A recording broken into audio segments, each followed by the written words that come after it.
Som værende en person, der voksede op i et sekulært samfund, så havde man selvfølgelig altid en vis skepsis over for religion.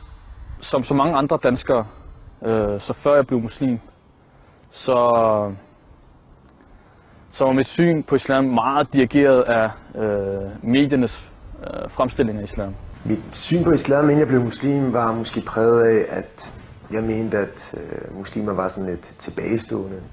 Jeg var muligvis en lille smule racistisk. Personligt havde jeg ikke noget forhold til islam, da jeg ikke levede blandt muslimer. Og dermed som mit eneste indgangsvinkel til islam var medierne. Så jeg en masse unge muslimer bevæge sig i samfundet, ikke forholde sig til deres levemåde. Og jeg synes, det var hykleri. Jeg kunne ikke lide det. Jeg tænkte, hvad er det her for nogle mennesker?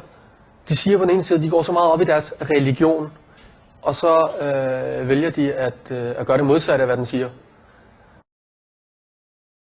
Hvis man er oprigtig, så kan man ikke komme udenom det faktum, at islam er sand. Når du spørger mig, hvorfor jeg er blevet muslim, så kan der i virkeligheden ikke være nogen tvivl. Fordi islam kommer med nogle knivskarpe argumenter for den sandhed. Og når den præsenterer nogle beviser på en knivskarp og absolut måde, som overbeviser menneskets forstand, så kan der ikke være nogen tvivl om, at en person tager imod den her levemåde. Islams rationelle aspekt tiltrak min opmærksomhed, og dermed kunne jeg konkludere og acceptere og erkende ideen om tilstedeværelsen af en skaber. Jamen altså, jeg er muslim, fordi jeg erkender eksistensen af en skaber, der har nedsendt et budskab til menneskeheden igennem sin profet Muhammed. Fordi islam, i modsætning til alt andet, er sandt og faktisk kan bevises. Islam fremstiller selv nogle argumenter, fremstiller selv en bevisførsel for sin sandhed. Jeg er muslim, fordi at islam giver mening, fordi islam det overbeviser mig, fordi at islam præsenterer spørgsmål omkring livet og døden og oprindelsen og skabelsen og alle de her ting på en fyldestgørende og intellektuel måde. Islam præsenterer en fuldkommen levemåde. Jeg har fundet ud af, at islam er den eneste ideologi, der appellerer til menneskets tænkning og til menneskets natur. Når du spørger, om jeg er dansk muslim, så lyder det også for mig i spørgsmålet som om, at jeg på den ene side skal være tilhænger af de vestlige værdier og være dansk, og på den anden side skal være muslim som være noget sekulært. Islam er ikke sekulær. Islam er ikke en blanding af demokrati og en eller anden religiøs livsanskuelse på den anden side. Islam har sit eget system. Jeg er hverken en dansk muslim, eller en mellemøstlig muslim, eller en arabisk muslim. Jeg er bare muslim. I islam, at der skelner man ikke imellem nationaliteter, hudfarve eller sprog. Så jeg er kort og godt muslim. Nej, jeg ser ikke mig selv som en dansk muslim. Men på den anden side, så ser jeg mig heller ikke som en anden type muslim. Jeg ser bare mig selv som en muslim. Jeg ser mig selv som en person, som har fundet sandheden i nogle værdier og en ideologi, som jeg har valgt at følge, fordi jeg er overbevist om den. Og den her islam har sagt og dikteret, at vi hedder muslimer, og det er det, der er vores identitet. Og den identitet er ens lige meget, hvor vi befinder os i verden. Jeg er muslim, og jeg er på ingen måde en dansk muslim.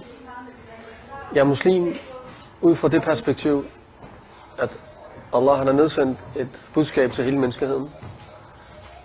Og han afgør ikke, at man er muslim ud fra landegrænser eller bestemte værdier eller et bestemt tilhørsforhold. Andet end, at jeg er muslim. Altså islam er et budskab til alle mennesker, som ikke differentierer mellem køn og race og etnicitet. Jeg er afskåret fra det her samfund, i og med at jeg ikke deler de samme værdier som det her samfund. Men i den praktiske hverdag, så er det jo ikke fordi, at jeg bor i en lille hule og ikke kommer uden for døren. Nej, jeg har forhold i det her samfund. Jeg har en arbejdsplads, jeg har en familie, jeg har en skole. Jeg har mennesker, som jeg færdes iblandt. Sharia for mig, det er faktisk alle de islamiske lovregler. Det er alt fra bønnen til almissen, til politisk arbejde, til at forsørge sin familie. Altså alle de regler, som islam dikterer, det er sharia for mig. Sharia for mig er et spørgsmål om min levemåde. Sharia for mig er et spørgsmål om mit forhold til mig selv, mit forhold til andre mennesker og mit forhold til den almægtige skaber, der har skabt hele universet. Sharia, det er skaberens lovgivning. Det er skaberens påbud og forbud, som er blevet åbenbaret til menneskeheden igennem et sendebud. Altså for mig som muslim, der betyder sharia vejen eller stien, det vil sige vejen til Allah, til at opnå Allahs tilfredshed. Jamen sharia for mig, det betyder det grundlag, jeg har valgt at basere mit liv på. Det vil sige de lov og regler, jeg følger i mit daglige liv.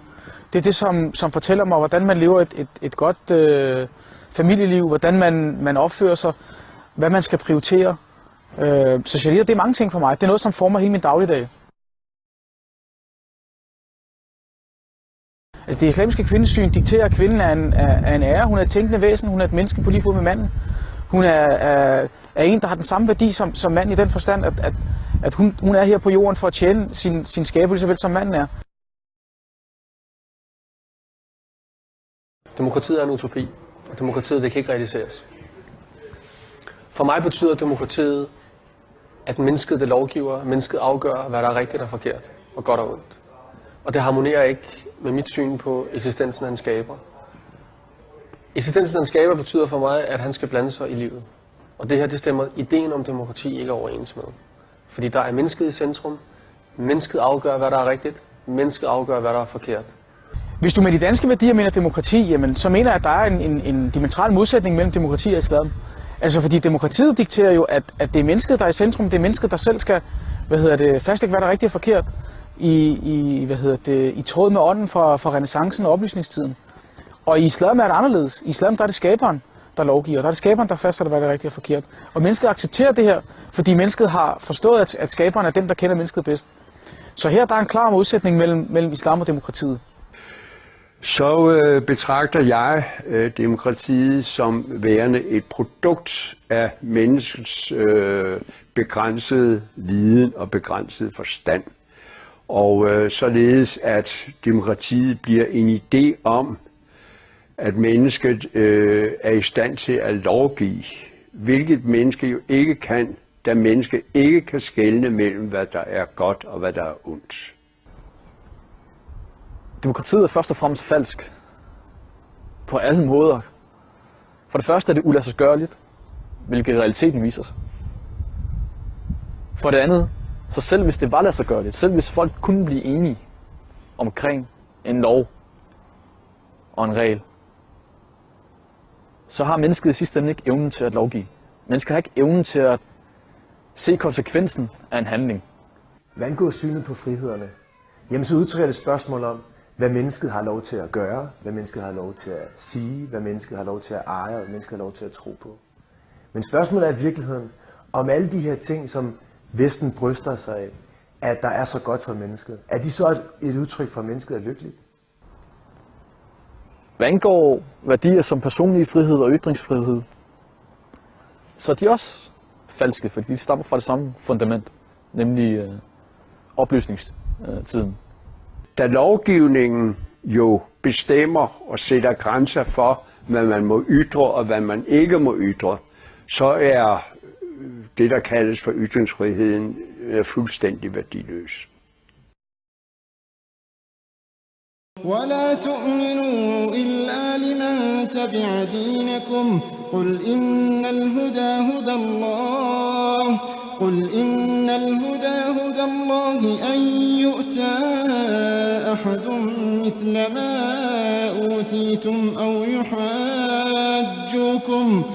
يحاجوكم عند ربكم قل إن الفضل بيد الله يؤتيه من يشاء والله واسع عليم قل إن الفضل بيد الله يؤتيه من يشاء والله واسع عليم يختص برحمته من يشاء والله ذو الفضل العظيم